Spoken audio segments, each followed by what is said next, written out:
ഈശോയിലേറെ സ്നേഹിക്കപ്പെട്ടവരെ, ഇന്ന് മർക്കോസിൻ്റെ സുവിശേഷം 3-ാം അധ്യായം 7 മുതൽ 19 വരെയുള്ള തിരുവചനങ്ങളാണ് നമ്മൾ വായിച്ച് ധ്യാനിക്കുക. ഈശോയ്ക്കെതിരായിട്ട് ഫരിസേയരും ഹെരോദസ് പക്ഷക്കാരുമൊക്കെ നീങ്ങുകയാണ്. ഈശോ സാപത്തിൽ രോഗശാന്തി നൽകിയത് അവർക്കിഷ്ടപ്പെടുന്നില്ല. ഈശോയെ നശിപ്പിക്കാൻ വേണ്ടി അവർ ഒരുമിച്ച് ആലോചന നടത്തുമ്പോൾ എന്താണ് കർത്താവ് ചെയ്യുന്നത്? സുവിശേഷത്തിൻ്റെ പശ്ചാത്തലത്തിൽ ഇതാണ് നമ്മൾ കാണുക.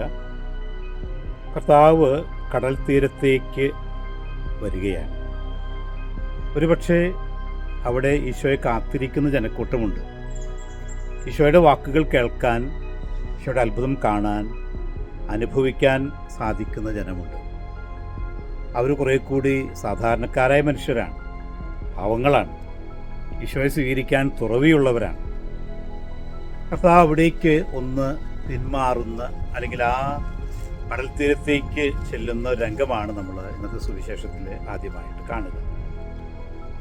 എന്താണ് നമ്മോട് പറയുക?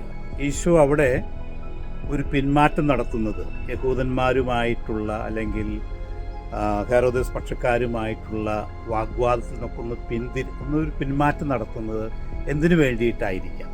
ഭയപ്പാടുകൊണ്ടോ അല്ലെങ്കിൽ തൻ്റെ ദൗത്യം ഉപേക്ഷിക്കുന്നത് കൊണ്ടോ ഒന്നുമല്ല, നമുക്കറിയാം. അങ്ങനെ കർത്താവ് ഒരു പിന്മാറൽ നടത്തുന്നത് എന്തിനു വേണ്ടിയിട്ടാണ്? ചിലപ്പോഴൊക്കെ നമുക്കൊരു വലിയ പാഠം തരാൻ വേണ്ടി കൂടിയാണെന്ന് എനിക്ക് തോന്നുന്നു. പ്രവർത്തന ബാഹുല്യം കൊണ്ട് നാം ചിലപ്പോഴൊക്കെ നമ്മെ തന്നെ മറന്നു പോകാറുണ്ട്. ചിലപ്പോഴൊക്കെ ദൈവത്തിൻ്റെ സന്നിധിയിൽ ഇരിക്കാൻ നമുക്ക് സമയം കണ്ടെത്താതെ പോകുന്നുണ്ട്. ജനസമ്മതിയാകും ചിലപ്പോഴൊക്കെ പലരുടെയും ലക്ഷ്യം. ആരവത്തിനിടയിലാണ് പലരും പ്രവർത്തിക്കുക. അതിൽ നിന്നൊക്കെ പിന്മാറി ഒരു ഹെൽത്തി ഡിസ്റ്റൻസ് എന്ന് പറയുന്നത്, ഒരു ആരോഗ്യപരമായ ഒരു അകലം പാലിച്ചുകൊണ്ട് നമ്മുടെ ജീവിതത്തെ ഒന്ന് നോക്കിക്കാണാൻ നമുക്ക് സാധിക്കണം. അതാണ് കർത്താവ് ഈ സുവിശേഷം വായിക്കുമ്പോൾ നമ്മൾ മനസ്സിലാക്കി തരിക കർത്താവ് നൽകുന്ന ആദ്യത്തെ പാഠം എന്ന് എനിക്ക് തോന്നുന്നു. നമ്മുടെ ജീവിതത്തിലെ വലിയ തിരക്കുകൾക്കിടയിൽ ഒന്ന് മാറി നിൽക്കാനും, ഒന്ന് ചിന്തിക്കാനും, ദൈവത്തിൻ്റെ സന്നിധിയിൽ കുറച്ച് സമയമെങ്കിലും ചെലവഴിക്കാനൊക്കെ സാധിക്കുമ്പോൾ നമ്മുടെ ദൗത്യത്തെ പറ്റിയിട്ടുള്ള വലിയ ഉൾക്കാഴ്ച നമുക്കുണ്ടാകും. വർദ്ധിത ബോധ്യത്തോടുകൂടി, ആവേശത്തോടുകൂടി ദൈവം നമ്മളെ ഏൽപ്പിച്ചു തന്ന ജോലിയിലേക്ക് പോകാൻ സാധിക്കും എന്നുള്ളൊരു വലിയ സത്യമാണ് ഈ സുവിശേഷം വായിച്ച് ധ്യാനിക്കുമ്പോൾ ആദ്യം നമുക്ക് കിട്ടുക എന്നെനിക്ക് തോന്നുകയാണ്. രണ്ടാമത് നമ്മൾ ചിന്തിക്കുക, ഈശോ അപ്പസ്തോലന്മാരെ തിരഞ്ഞെടുക്കുന്നതാണ്.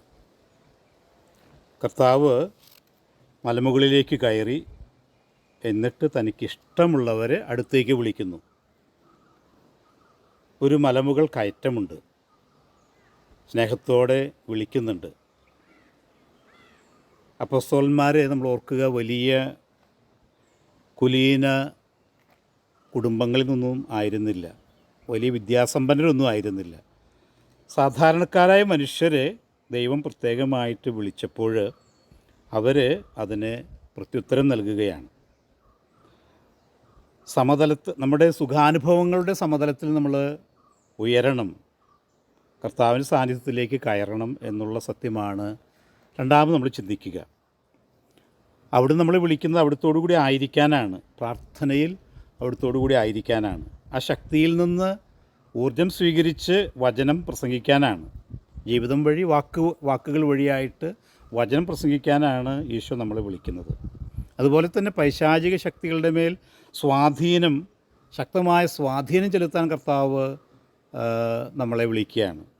ഇന്നത്തെ കാലഘട്ടം നമുക്കറിയാം, തിന്മയുടെ ശക്തികൾ അതെല്ലായിടങ്ങളിലുമുണ്ട്. പ്രത്യേകിച്ച് സൈബർ ഇടങ്ങളിൽ മറ്റുള്ളവരെ കുറ്റം വിധിക്കാനായിട്ടെന്ന് മനുഷ്യൻ എത്രമാത്രം ശ്രമിക്കുന്നു, മറ്റുള്ളവരെ വെട്ടിനിരത്താൻ, അല്ലെങ്കിൽ പരദൂഷണം പറഞ്ഞ് മറ്റുള്ളവനെ ഇല്ലാതാക്കാൻ. ഇങ്ങനെയൊക്കെ പ്രത്യേകിച്ച് സൈബർ രംഗത്ത് മാത്രമല്ല എല്ലാ രംഗത്തും നമ്മൾ കാണുന്നു.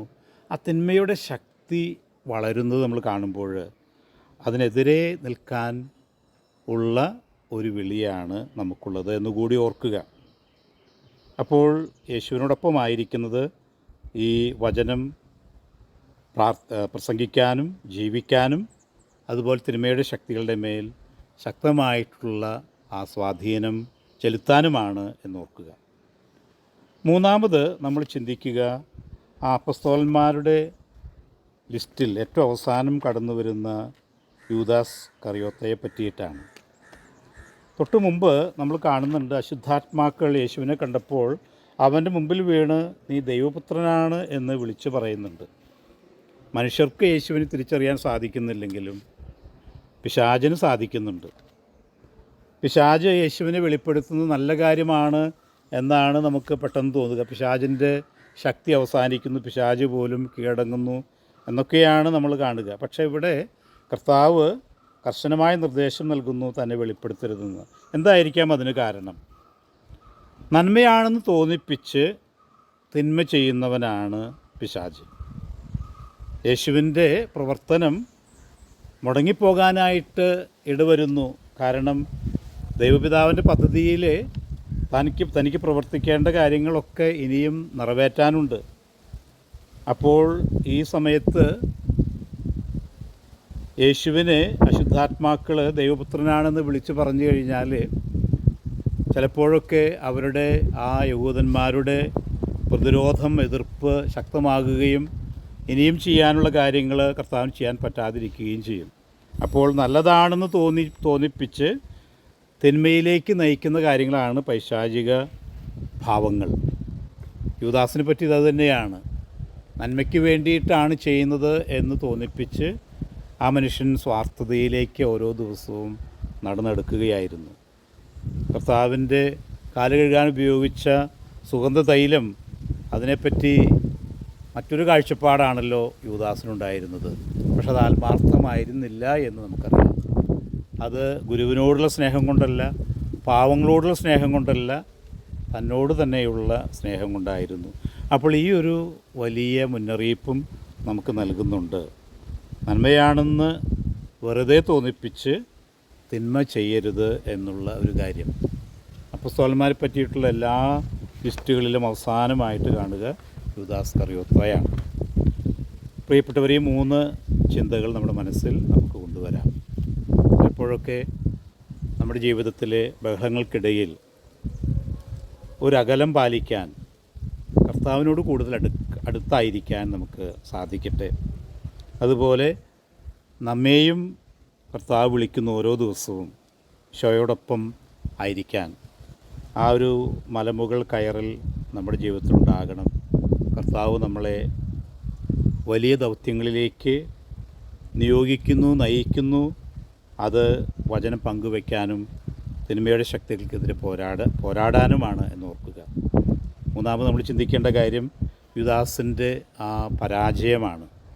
ബാഹ്യമായിട്ടെല്ലാം ഭംഗിയാണ്, എല്ലാം ക്രമത്തിലാണെന്ന് തോന്നിപ്പിച്ചെങ്കിലും എല്ലാം ഉള്ളിൻ്റെ ഉള്ളിലെ പൈശാചികമായിരുന്നു എന്നുള്ളത് നമ്മൾ ഓർക്കുക. ഈ തിരുവചനം നമ്മോട് പറയുന്ന സത്യങ്ങൾ മനസ്സിലാക്കി ജീവിക്കാനുള്ള കൃപയ്ക്കായിട്ട് നമുക്ക് പ്രാർത്ഥിക്കാം. ആമേൻ.